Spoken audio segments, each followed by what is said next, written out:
everyone to my next edition of my story sharing project, COVIDEO-6. I am just doing this project so I can bring some light and levity to our situation with us all being self-isolated and with social distancing and all the difficult news that we have in the media. I just wanted to bring some good news together and maybe some ideas and just to share our experiences and grow our community online.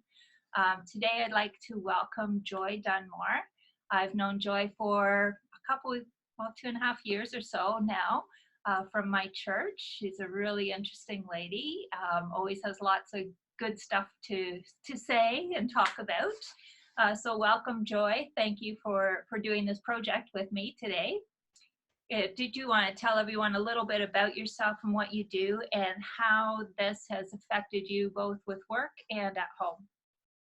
Thanks, Anne, and I loved your creativity for putting this together and giving us opportunities just to learn a little bit more about people that maybe we would never have met during this time that we got off. So I've worked in medical research up at Western University for 34 years. I work as a research assistant for a investigator, and currently I'm working in the field of medical imaging. And so we do, my role is to help with the biological samples and some of the scanning we do of some of the work that collaborators do where we're trying to look at disease processes and perhaps treatments to other diseases that are done in the lab and how some of those diseases may be modified or treated. And so this work is been fascinating over the years. I've had a chance to learn a lot of new things, but currently I'm not able to work because most of my work is done in the lab and at the workbench. So we have basically been told to stay home, and we're trying to do some work from home, writing papers, doing data analysis on work that we've already done. But it does impact medical research in a very great way. And the difficulty is our funding is for a finite amount of time. So, and the pot does not get bigger. So the longer we're off, and then the funding is not being used. Yeah, that's not something I really thought about before either. So I wonder, is there a lot of research that has just sort of been cut short and has been lost then because of this? Yes, there will be.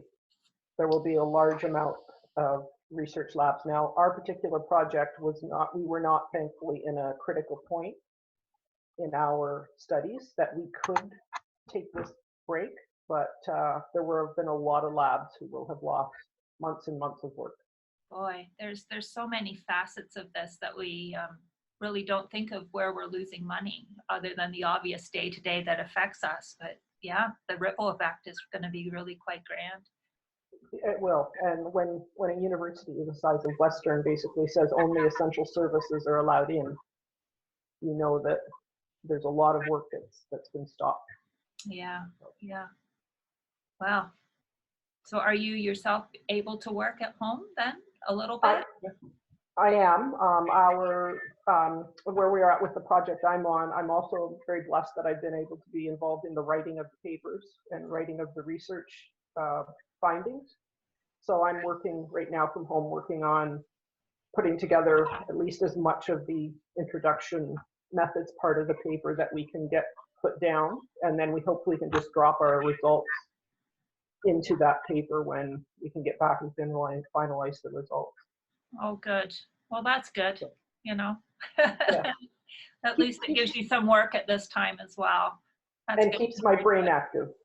Yeah, yeah, that's really important. And to get it real close. Yes, absolutely. And I've been trying to sort of set, because I'm currently still being paid, which again is a difficult thing because I'm being paid not to do anything. So I've been very diligent in trying to set certain hours that these are my work hours and making sure I commit to that time. Yeah, that's great. Yeah. So how has this affected you personally? You like me are alone at the house. Now you don't have family that live with you anymore. So how are you finding this? I found it difficult, but I've also, and I think this is kind of where we started with the connection, is I had breast cancer 6 years ago. And so during that treatment time, I had large periods of time where I had to be isolated and I had to be home. And part of the difference was that didn't feel well enough to go out, Right, but I still was forced to be here at home. And right, so I think it's not been as challenging perhaps as it may have been had I not already walked down that path with breast cancer. right. So yeah, you've sort of figured out some tools and things to do for yourself during this time of isolation. I'm sure that a lot of us wouldn't have thought of before. I think that's true. I think part of what I have come to realize even over the last few days thinking about it is one thing I had to learn back then was being content in the situation I was in Right, and not feeling like I had to go all the time, be all the time, but this is where I had to be in order to physically heal right. and make sure I stayed well. And so I think it was learning that contentment in this is the station, this is the spot where God has me right now. And so I think this pandemic and having to stay home, I kind of already done a little bit of that. Now I did have people in and out of the house. My daughter was still living at home and I had caregivers in. So I'm missing that. I'm missing that physical talking, that seeing a human being. Yeah, But I think it's a little easier for me staying home simply because I had already had to learn to do that. right, right. Yeah. For those that aren't sure what we're talking about, you had a blog that you were doing at that time as a cancer survivor. And there was one particular post that you had shared with us because it was really, it spoke to our time right now and just what you were saying. So that it was an excellent article. And maybe if you're okay with it, Joy, we can share a link to that article under your video for others to read because it's really, it's thought-provoking and inspiring. I thought it was a great article. Sure, I'd be happy for you to share that. And there are other blogs there dealing with other issues of the fact of having to be still. Right, I blogged on that as well.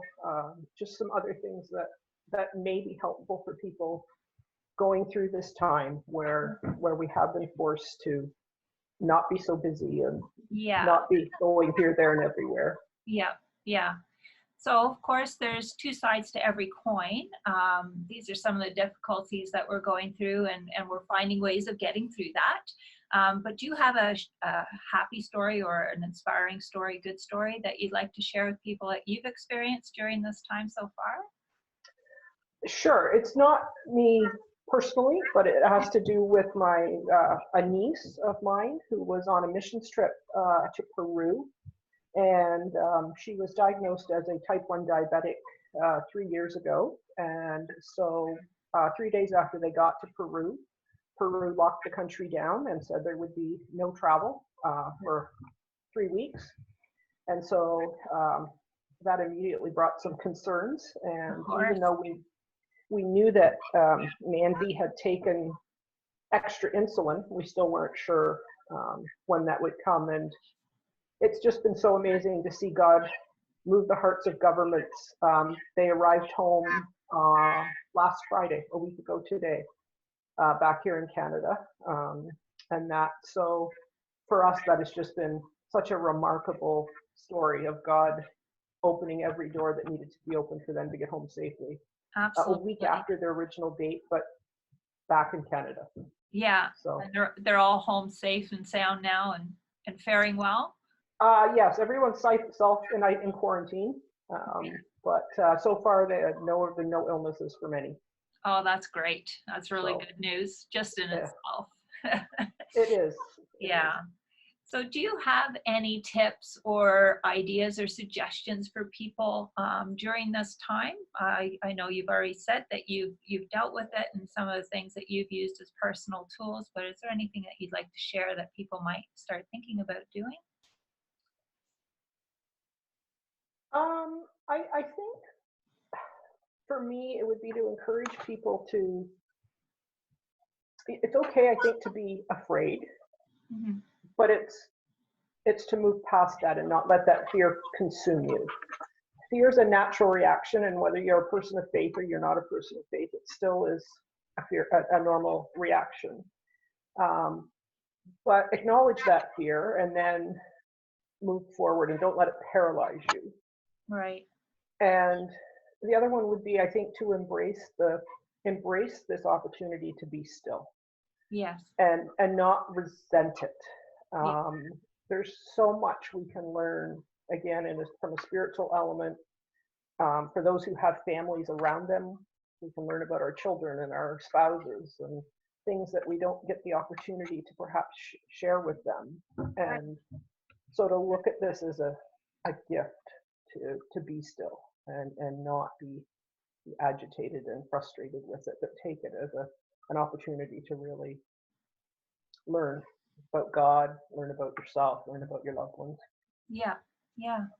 No, So that's great advice, and it seems to be an underlying theme with so many people that I'm talking to through this project is that they are just we're almost forced to be still and be with ourselves.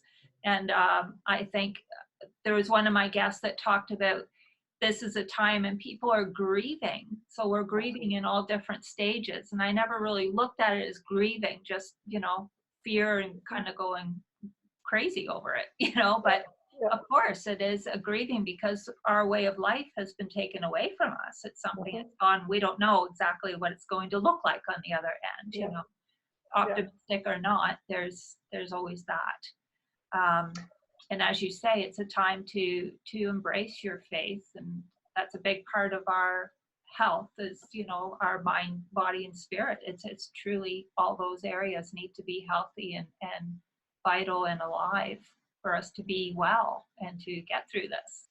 yeah, absolutely. I had done a blog early on, and I'm not even sure what the date is on it, but it was on the 5 pillars of health, and it was on looking at each of those different elements of health, and our financial health, our emotional health, all of those things, and just to take a look at those Yeah, and really make sure that they're all where they could be and need to be, that's and how right. can we improve them. Yeah, it's much more than push-ups and keto. Absolutely. Absolutely. Oh, All right. Well, thanks. Is there anything else you wanted to share before we went on to our comedy bit? I could share all day, but I'll keep it short. I'll finish now. Okay, so I am asking everyone just to finish our interviews with their favorite dad joke, pun, or anecdote. So if you're ready, I'll put you on stage so you can tell us your joke. I'm not very good at remembering jokes, so I looked one up and I just thought, in this day and age, and especially right now, we're looking at all of the experts and who are the experts and everything. So the joke I found was, why did the Scarecrow win an award? Why did the Scarecrow win an award? I don't know. Because he was outstanding in his field. Ah, there you go. How So, appropriate for a researcher. That's great.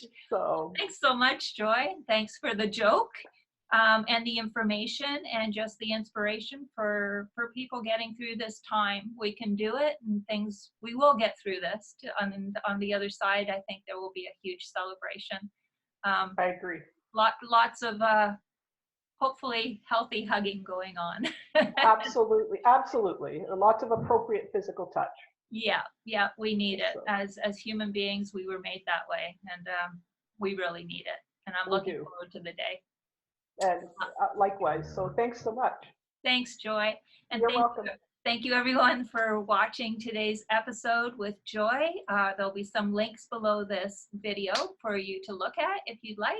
If you want to see more of the videos, you can find them on YouTube, Instagram, and Facebook at @AndTheRMT or at my website.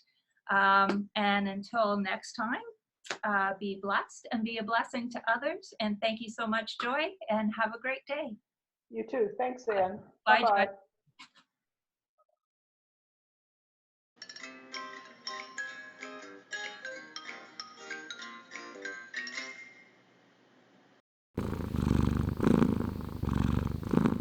All right, there we go. Excellent. Thank you. That wasn't so bad. No, it wasn't.